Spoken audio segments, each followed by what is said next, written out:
The Cybrarian presents Robert E. Howard's Conan, Beyond the Black River. Disclaimer.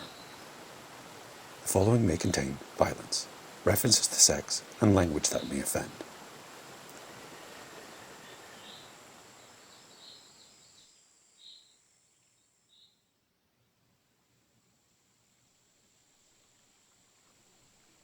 Part 2, Chapter 2.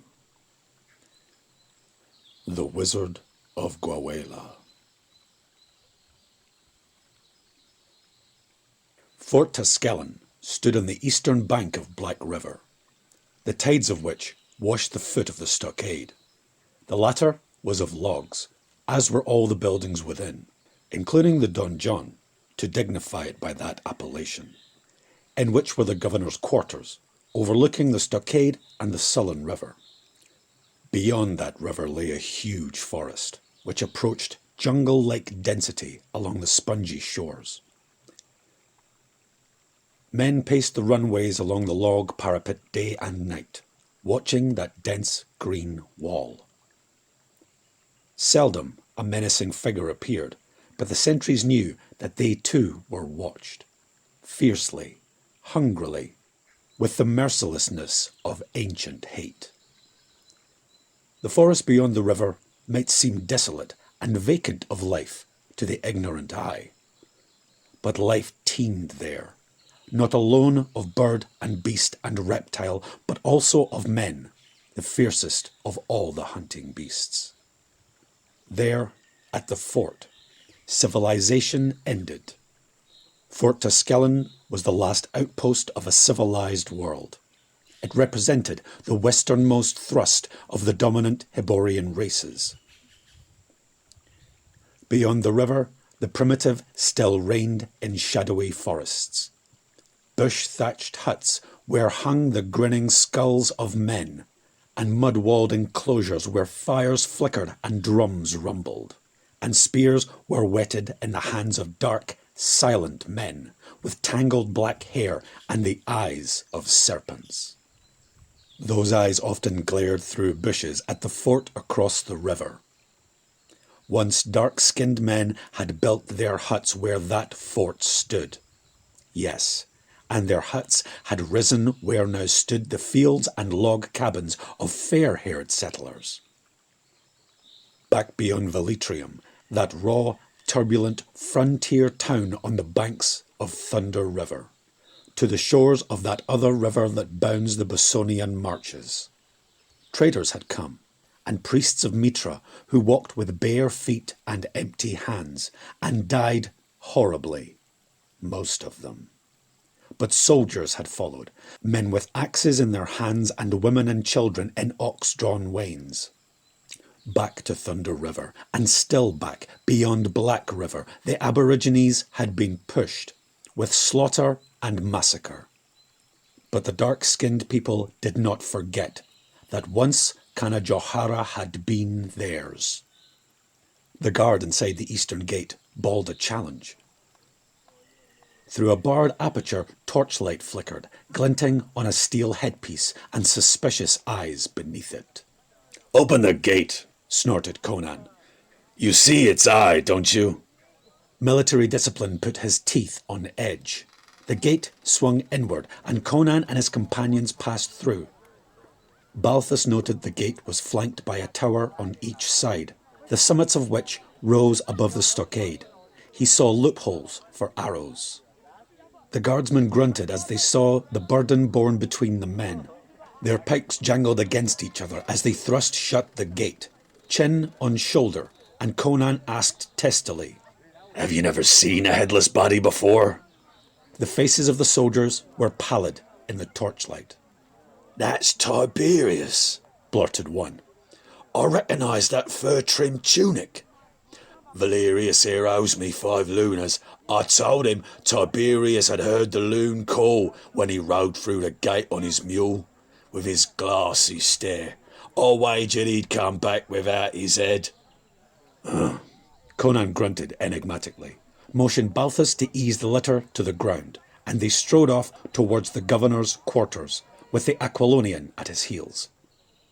The tousle-headed youth stared about him eagerly and curiously, noting the rows of barracks along the walls, the stables, the tiny merchant stalls, the towering blockhouse, and the other buildings, with the open square in the middle where the soldiers drilled and where, now, fires danced and men off-duty lounged. These were now hurrying to join the morbid crowd gathered about the litter at the gate. The rangy figures of Aquilonian pikemen and forest runners mingled with the shorter, stockier forms of Bossonian archers. He was not greatly surprised that the governor received them himself. Autocratic society with its rigid caste laws lay east of the marches. Valanus was still a young man, well knit, with finely chiselled countenance already carved into sober cast by toil and responsibility. "You left the fort before daybreak, I was told," he said to Conan. "I'd begun to fear that the Picts had caught you at last." "When they smoke my head, the whole river will know," grunted Conan. "They'll hear Pictish women wailing their dead as far as Velitrium. I was on a lone scout. I couldn't sleep. I kept hearing drums, talking across the river." "They talk each night," reminded the governor, his fine eyes shadowed as he stared closely at Conan. He had learned the unwisdom of discounting wild men's instincts. "There was a difference last night," growled Conan. "There has been, ever since Zogar Sag got back across the river." "We should either have given him presents and sent him home, or else hanged him," sighed the governor. "You advised that, but—" "But it's hard for you Hyborians to learn the ways of the Outlands," said Conan. "Well, it can't be helped now. But there'll be no peace on the border so long as Zogar lives, and remembers the cell he sweated in. I was following a warrior who slipped over to put a few white notches on his bow. After I split his head, I fell in with this lad, whose name is Balthus, and who comes from the Tauren to help hold the frontier." Valanus approvingly eyed the young man's frank countenance and strongly knit frame. "I am glad to welcome you, young sir. I wish more of your people would come. We need men used to forest life. Many of our soldiers and some of our settlers are from the eastern provinces and know nothing of woodcraft or even of agricultural life." "Not many of that breed this side of Velitrium," grunted Conan. "That town's full of them, though.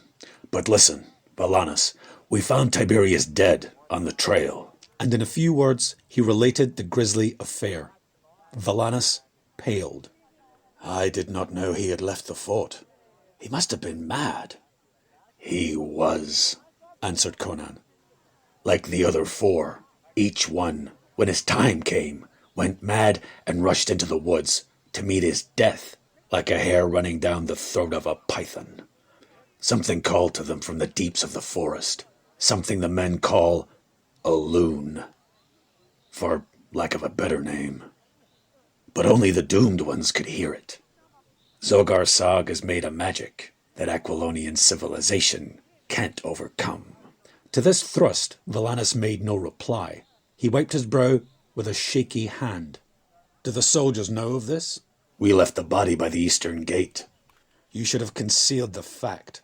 Hidden the corpse somewhere in the woods. The soldiers are nervous enough already." "They'd have found it out some way. If I'd hidden the body, it would have been returned to the fort as the corpse of Soractus was, tied up outside the gate for men to find in the morning." Valanus shuddered.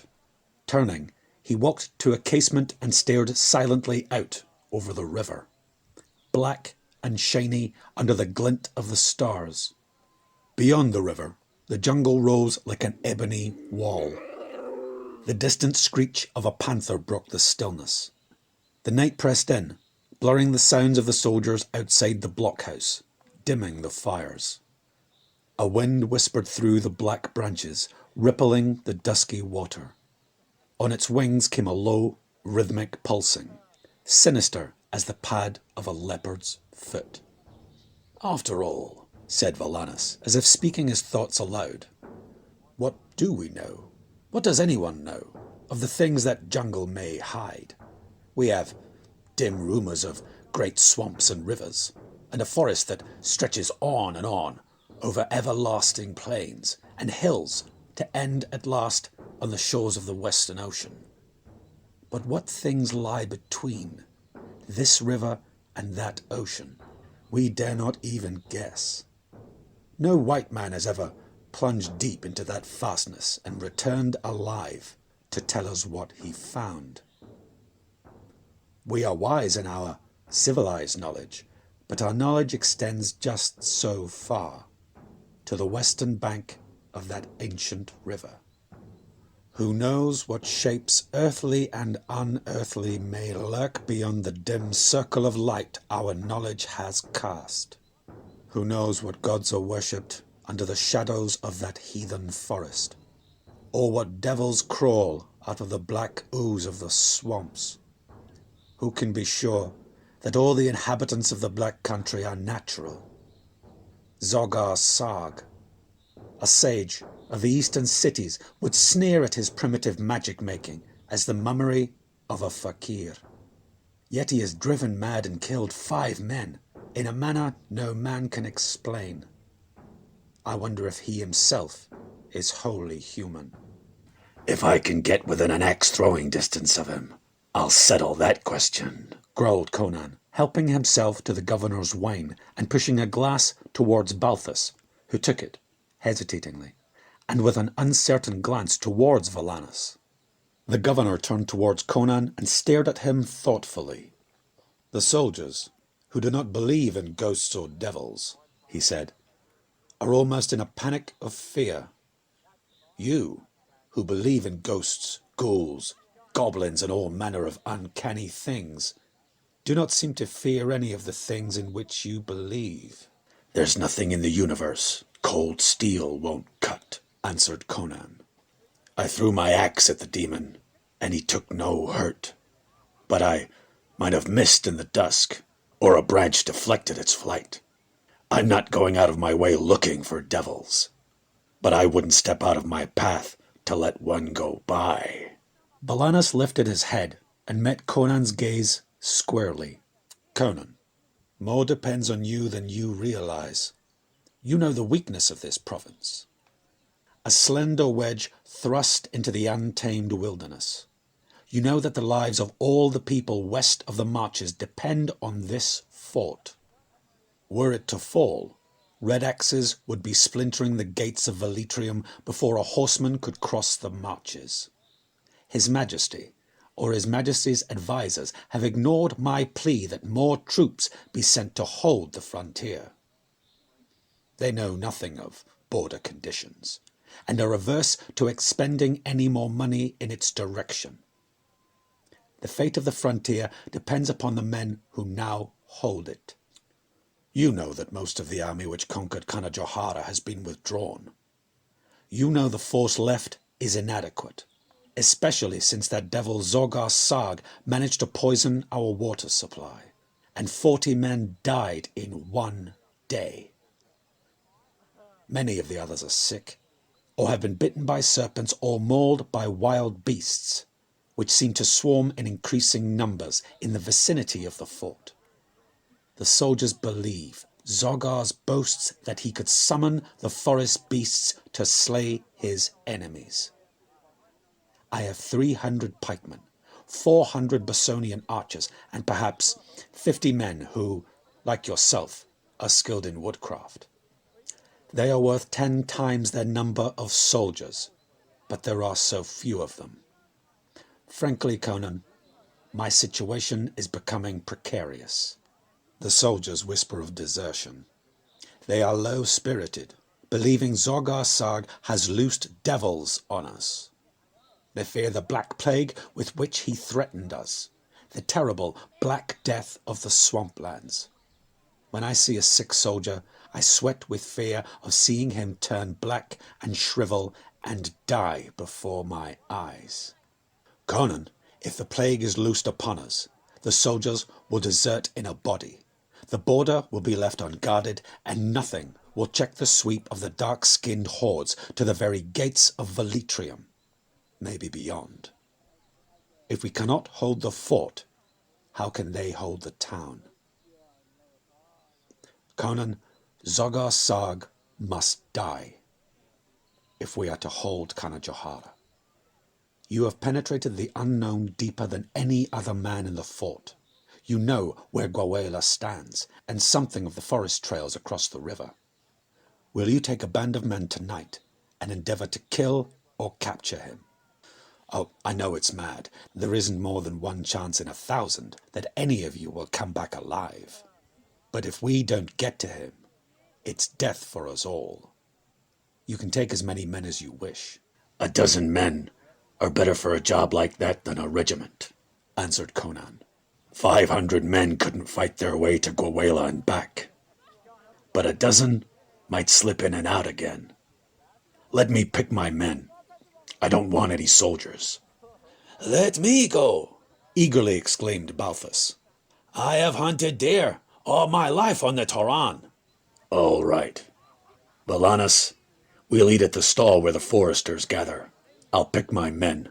We'll start within an hour. Drop down the river in a boat to a point below the village, and then steal upon it through the woods. If we live, we should be back by daybreak.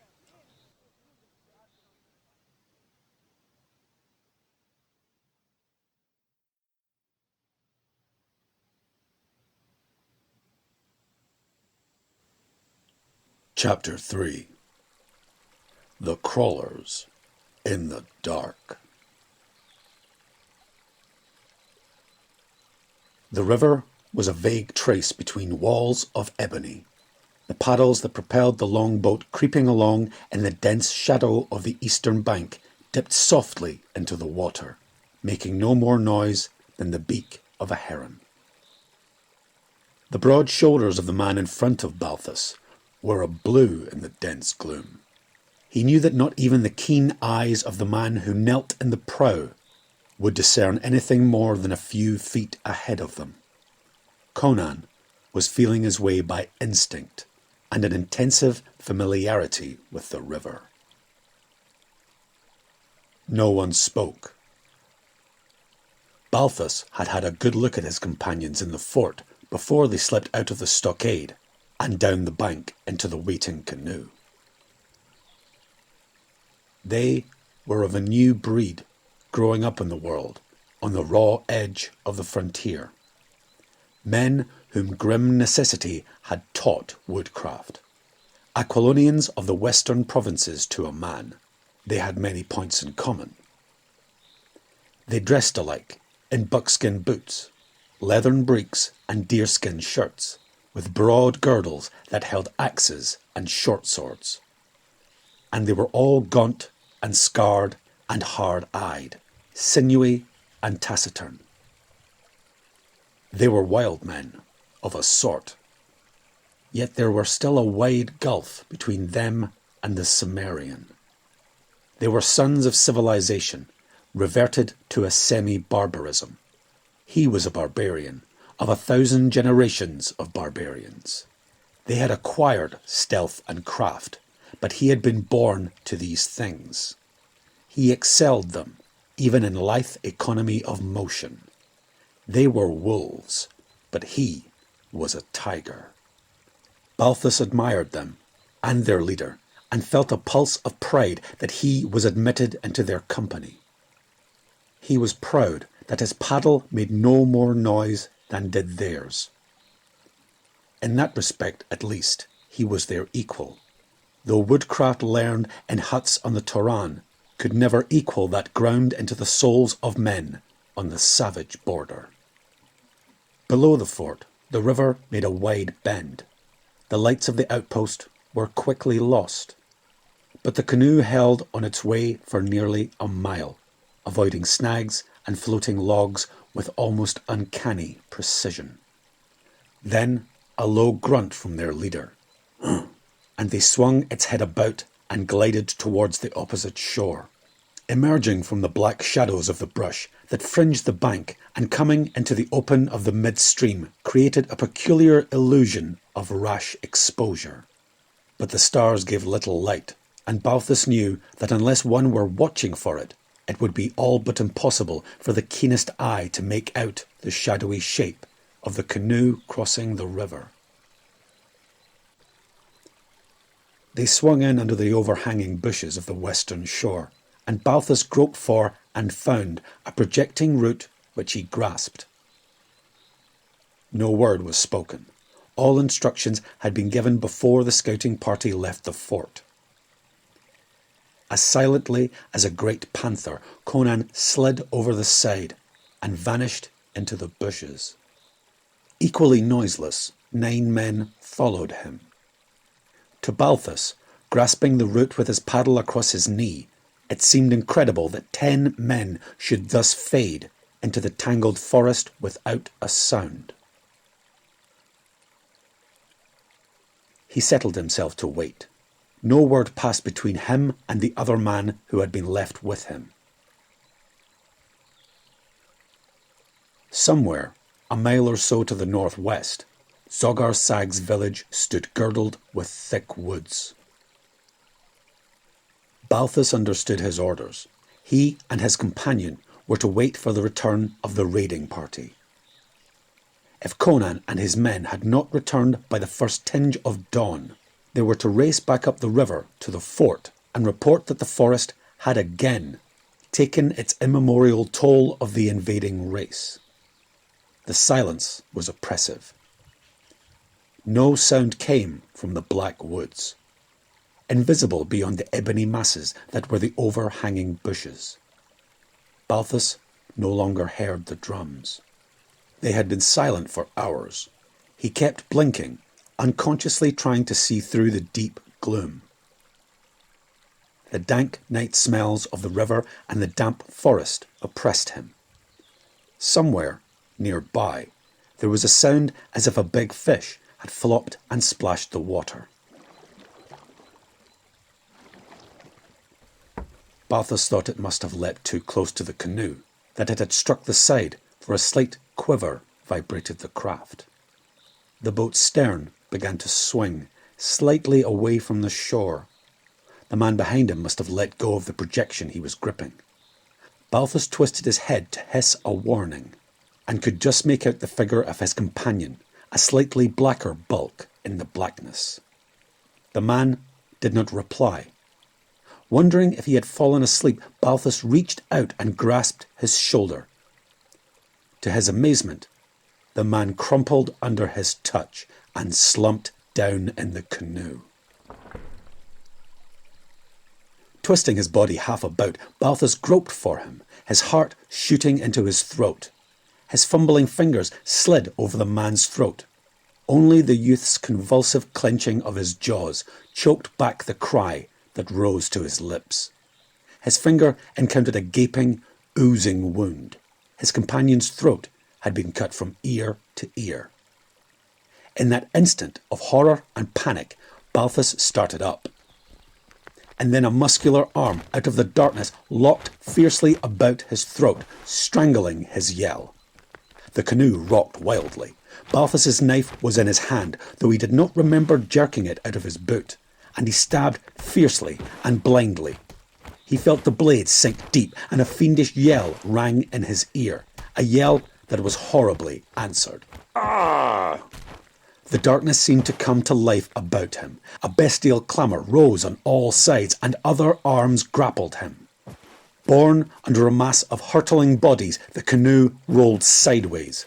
But before he went under with it, something cracked against Balthus's head, and the night was briefly illuminated by a blinding burst of fire before it gave way to a blackness where not even stars shone.